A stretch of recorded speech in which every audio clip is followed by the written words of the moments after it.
इस वक्त की सबसे बड़ी खबर हम आपको बता दें, पश्चिम बंगाल की चुनावी जंग अब एक नए मोड़ पर पहुंच चुकी है और इस मोड़ पर खड़ा है नंदीग्राम। दरअसल नंदीग्राम से ममता बनर्जी को चुनौती देने के लिए बीजेपी ने कभी उनके खासम खास रहे शुभेंदु अधिकारी को ही मैदान में उतार दिया है। तो जाहिर है पश्चिम बंगाल चुनाव का केंद्र बन गया है नंदीग्राम।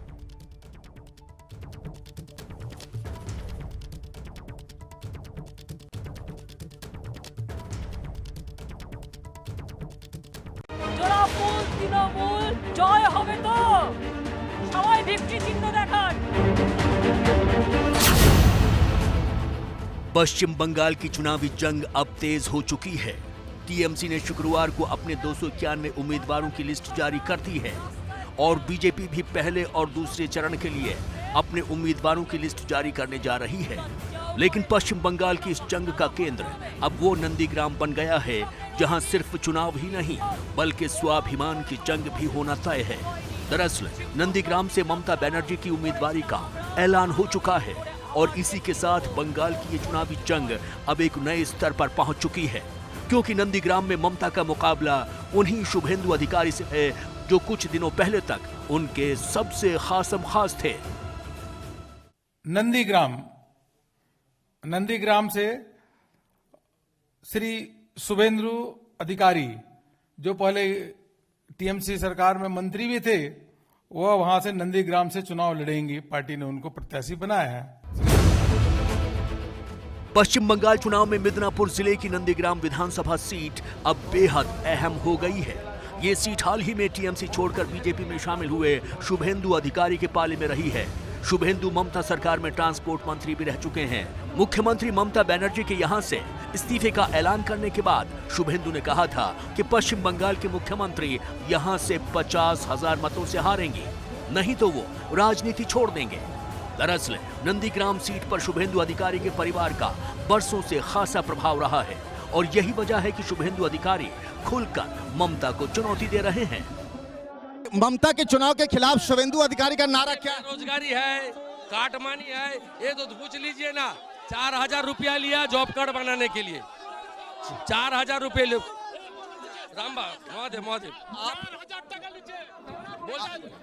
आप इतने साल ममता जी के साथ रहे, उनके राइट हैंड रहे, अब उन्हीं के खिलाफ चुनाव एक तरीके से है। ये आपके लिए कितना बड़ा प्रेस्टीज का इशू है नंदीग्राम का चुनाव? कोई प्रेस्टीज इशू नहीं है, वो बाहरी आदमी है, हारेगा।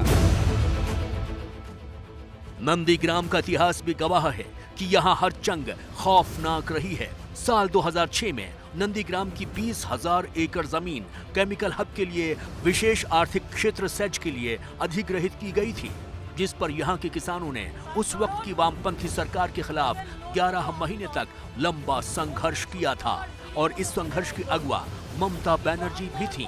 नंदीग्राम से टीएमसी के टिकट पर शुभेंदु अधिकारी विधायक चुने जाते रहे हैं, जिनके पिता शिशिर अधिकारी ने नंदीग्राम आंदोलन में भी बड़ी भूमिका निभाई थी। अब शुभेंदु के इस घर से ममता के चुनाव लड़ने के ऐलान ने यहाँ का माहौल बेहद गर्मा दिया है। तो नंदीग्राम ने पश्चिम बंगाल की राजनीति को बहुत ही ज्यादा दिलचस्प बना दिया है और एक बार फिर से वहां की सियासत के केंद्र में नंदीग्राम। इसी खबर पर बातचीत करने के लिए हमारे साथ इस वक्त हमारे 3 सहयोगी मौजूद हैं। आपको सीधे नंदीग्राम लिए चलेंगे। पंकज झा मेरे साथ जुड़ चुके हैं, नीरज पांडे भी हमारे साथ मौजूद हैं और मनोज्ञा लोईवाल भी जुड़ चुकी हैं, उनका भी हम रुख करेंगे। लेकिन पंकज, सबसे पहले आपके पास आना चाहूंगा। बस कुछ ही देर पहले आपने शुभेंदु अधिकारी से बातचीत की, उस दौरान उन्होंने एक बड़ी महत्वपूर्ण बात कही। उन्होंने ममता बनर्जी को ही बाहरी बता दिया। टीएमसी और ममता बनर्जी बीजेपी वालों को बाहरी बताते रहे अब तक, और अब यही कार्ड खेल दिया है शुभेंदु अधिकारी ने ममता बनर्जी के खिलाफ। जी हाँ, बिल्कुल। वो कहते हैं ना, अखिलेश घर का भेदी लंका ढाए। तो सालों तक ममता बनर्जी के लिए चुनाव लड़ते और लड़वाते रहे शुभेंदु अधिकारी ही। मेरे पीछे वही मंच है जहाँ कुछ देर पहले आए थे वो। लेकिन जो बात बस 3-4 शब्दों में कही ना शुभेंदु ने कि ममता बाहरी हैं, यही बात ममता पूरे कैंपेन में बीजेपी के खिलाफ इसको अपने सबसे बड़े ब्रह्मास्त्र के तौर पर इस्तेमाल करती रही हैं। लेकिन अब जब नंदीग्राम का इलेक्शन इतना दिलचस्प हो गया है तो शुभेंदु के लिए सबसे बड़ी मजबूती की बात ये होगी, क्योंकि बहुत हेवी वेट है ममता बनर्जी, बंगाल के मुख्यमंत्री हैं, टीएमसी के अध्यक्ष हैं, वो यहाँ चुनाव लड़ रही हैं और इनके गढ़ में आकर के शुभेंदु को लड़ रही हैं। बात यहाँ पर क्या है ना कि एक माहौल बनाने की, एक परसेप्शन बनाने की। शुभेंदु भी बहुत ताकतवर है, लेकिन एक सीएम के खिलाफ लड़ना, तो शुभेंदु ने यहाँ वही वाला हथियार जो ममता इस्तेमाल करती रही है बीजेपी के खिलाफ, उन्होंने पहली बार ये बोला है। और जब यहाँ आए थे तो शुभेंदु इशारों में कह चुके थे, तब बीजेपी ने अपनी औपचारिक तौर पर अपने कैंडिडेट का ऐलान नहीं किया था, लेकिन उन्होंने कहा 1 तारीख को चुनाव खत्म हो जाएगा, 1 अप्रैल को यहाँ वोटिंग है, उसके बाद में पूरे बंगाल में घूम कर मैं प्रचार करूंगा। तो वो यहाँ पर बाहरी और भीतरी का कार्ड खेल रहे हैं।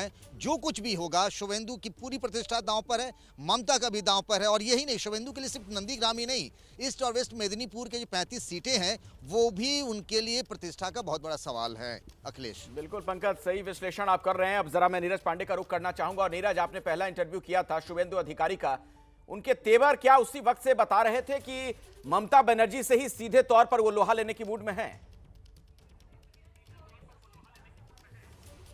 देखिए, वो बहुत कॉन्फिडेंट हैं। पहले दिन से उन्होंने कहा कि जब मैंने पाला बदल ही लिया है और मैं भारतीय जनता पार्टी का अब कार्यकर्ता हो चुका हूं, तो भारतीय जनता पार्टी की जो नीति और रीति है उसके आधार पर काम करूंगा। और पहले दिन से आपने देखा, जब ममता बनर्जी ने अनाउंस किया कि नंदीग्राम मेरे लिए कैसा रहेगा, तो उसके तुरंत बाद शुभेंदु अधिकारी ने फ्रंट फुट पर आकर ये बात कही कि मुझे चैलेंज मंजूर है, यदि मैं नंदीग्राम से चुनाव उन्होंने नहीं हराया तो राजनीति छोड़ दूंगा। ये बात उन्होंने मंच से कही थी और उसके बाद लगातार अपनी बात पर वो अटल रहे और लगातार वो ये कहते रहे कि मैं ममता बनर्जी को 50,000 वोटों से हराऊंगा यदि मुझे पार्टी यहाँ से लड़ाएगी, और जो जिसे भी लड़ाएगी उसको भी मैं 50,000 वोट से जिताऊंगा। तो ये कॉन्फिडेंस ही बता सकता है क्योंकि किसी नेता का, क्योंकि इतने लंबे समय तक वो नंदीग्राम से विधायक रहे और मेदिनीपुर का जो पूरा इलाका है वो उनका गढ़ माना जाता है। ऐसे में उनका कॉन्फिडेंट रहना लाजमी है। ये ज़रूर है कि एक बहुत बड़ा सवाल खड़ा होता है और आज भारतीय जनता पार्टी के बड़े नेताओं ने ये सवाल खड़े भी किए कि भवानीपुर छोड़कर ममता बनर्जी नंदीग्राम गई हैं। तो ये चैलेंज जितना शुभेंदु के लिए, उससे बड़ा चैलेंज ममता बनर्जी के लिए भी है, क्योंकि ममता बनर्जी अब अपनी जो परंपरागत भवानीपुर सीट है, जिनका घर माना जाता है कोलकाता का, उसको छोड़कर वो नंदीग्राम जा रही हैं। तो ये कहीं ना कहीं उनके लिए भी चैलेंज का विषय है। बिल्कुल बिल्कुल, चुनौती सबके लिए। मेरे साथ मनोज्ञा लोईवाल भी जुड़ी हुई हमारी एक और सहयोगी। मनोज्ञा, आप कौन बनेगा मुख्यमंत्री कार्यक्रम के जरिए लगातार पश्चिम बंगाल में घूम रही हैं, जनता की नब्ज टटोल रही हैं। नंदीग्राम एक बार फिर से वहां की सियासत के केंद्र में आ चुका है। पिछले दिनों भी कई चुनाव में हमने देखा और इस बार भी हम देख रहे हैं कि अब नंदीग्राम पर सबसे ज्यादा चर्चा होगी। सबसे बड़ी लड़ाई यहीं की हो गई है।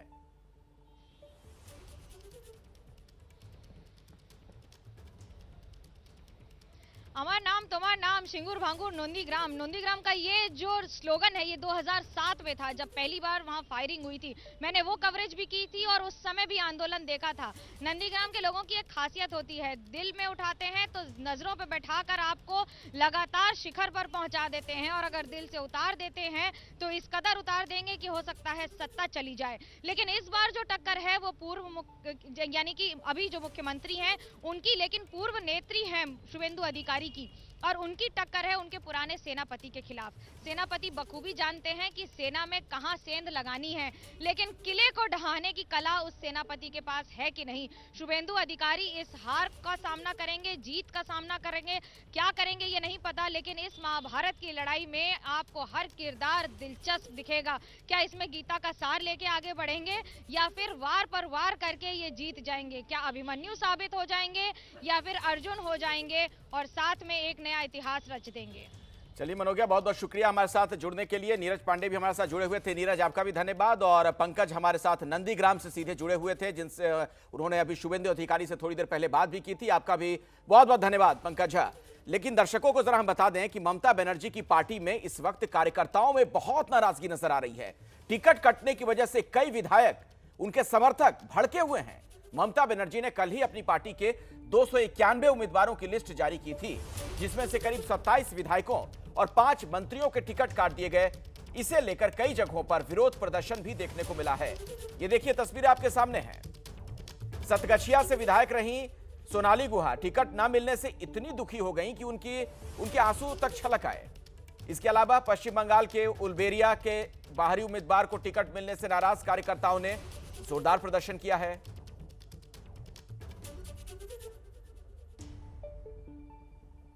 तो पश्चिम बंगाल में इस बार नंदीग्राम में है महासंग्राम, क्योंकि वहां पर एक तरफ ममता बनर्जी, दूसरी तरफ शुभेंदु अधिकारी, उनके पुराने सेनापति उनके सामने होंगे। बीजेपी ने नंदीग्राम से शुभेंदु अधिकारी को अपना उम्मीदवार बनाया है। यानी मुख्यमंत्री ममता बनर्जी का मुकाबला अपने ही पुराने लेफ्टिनेंट से होने जा रहा है। नंदीग्राम एक बार फिर से चर्चा में। बंगाल के विधानसभा चुनाव में आए दिन नेताओं के दलों की अदला बदली की खबरें भी आती रहीं और आज ही दिनेश त्रिवेदी ने टीएमसी छोड़कर बीजेपी का दामन थामा। 2 दर्जन से ज्यादा ऐसे नेताओं में 2-2 बार पार्टी छोड़ने पकड़ने वाले, कभी कोसकर आज उसी पार्टी को पूछने वाले, कान पकड़कर माफी मांगने वाले नेताओं की भरमार है। विधानसभा चुनाव में अपनी अपनी पार्टी में जान फूंकने के लिए नेताओं को लेकर खींचातानी। बंगाल में चुनाव का मैदान दलों की अदला बदली का ऐसा दलदल बनता जा रहा है जिसमें एक एक कर कई छोटे बड़े चेहरे समाते जा रहे हैं और इस लिस्ट में शामिल होने वाले सबसे ताजा चेहरों में हैं सुपरस्टार मिथुन चक्रवर्ती समेत राजनीति के दिग्गज दिनेश त्रिवेदी। पूर्व केंद्रीय मंत्री दिनेश त्रिवेदी ने टीएमसी को छोड़कर बीजेपी अध्यक्ष जेपी नड्डा की मौजूदगी में ली है बीजेपी पार्टी की सदस्यता। इस मौके पर उन्होंने बिना नाम लिए टीएमसी पर निशाना भी साधा। भारतीय जनता पार्टी तो आज मैं सचमुच ये जनता के परिवार में शामिल हुआ हूं। हम तंग आ चुके थे। हर एक व्यक्ति, पड़ोसी हो, जान पहचान वाला हो, अनजान हो, फोन करके कहता था कि यहाँ तो आपके लोग आते हैं, मारपीट करते हैं, पैसा मांगते हैं। दिनेश त्रिवेदी हाल तक कृषि कानून को लेकर बीजेपी पर हमलावर रहे। हम लोग ने कहा कि भैया इतनी जल्दी क्या, प्रजातंत्र की यदि बात करते हैं तो प्रजा से भी तो पूछ लीजिए कुछ। और यहाँ जो स्टेक होल्डर कहते हैं वो किसान, आपने ना तो किसान से पूछा ना तो ऑपोजिशन से बात की। और जब 6 साल पहले बीजेपी में शामिल होने की अफवाह उड़ी थी तो इसका जवाब देते हुए उन्होंने आगे इसकी संभावना से इनकार नहीं किया था। Rumor always is not necessarily the fact. Have you got any proposal from the BJP? There's no question of proposal. These are not marriages. If you praise somebody who's doing a good work, I don't think so we should read too much between the lines. In future what happens, I do not know. इससे ठीक पहले सुशांत पाल ने लंबा वक्त TMC में गुजारने के बाद अब बीजेपी का दामन थाम लिया है, वो भी दोनों हाथों से कान पकड़कर। ये तस्वीरें हैं 2 दिन पहले की जब सुशांत पाल ने उठक बैठक लगाकर बीजेपी के लिए अपनी आस्था का प्रदर्शन किया। ऐलान करते हुए उन्होंने मंच से ही बताया कि वो 1998 में बीजेपी के सदस्य थे, 2005 में टीएमसी में आए और अब 16 साल बाद वो फिर से बीजेपी में शामिल हो रहे हैं।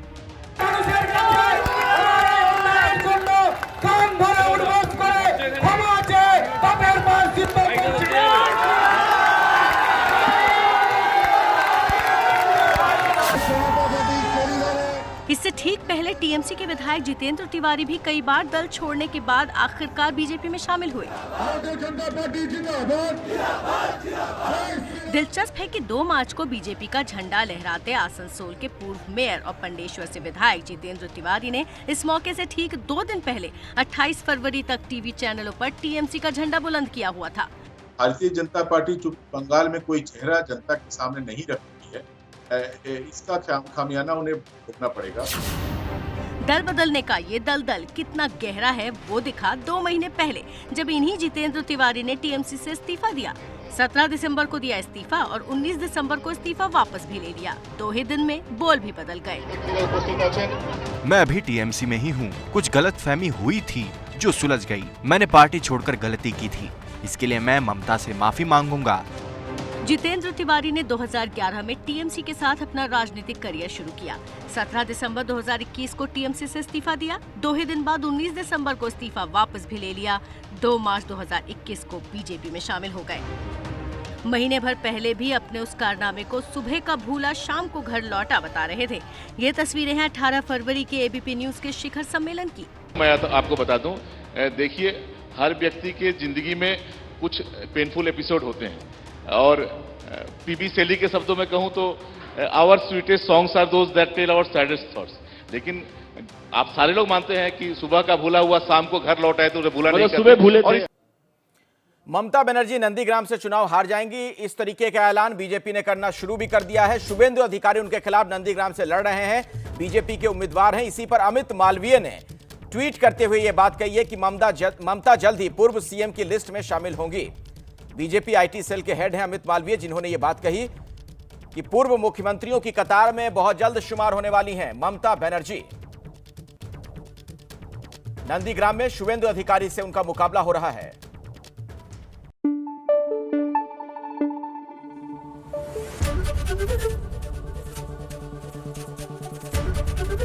एबीपी न्यूज आपको रखे आगे।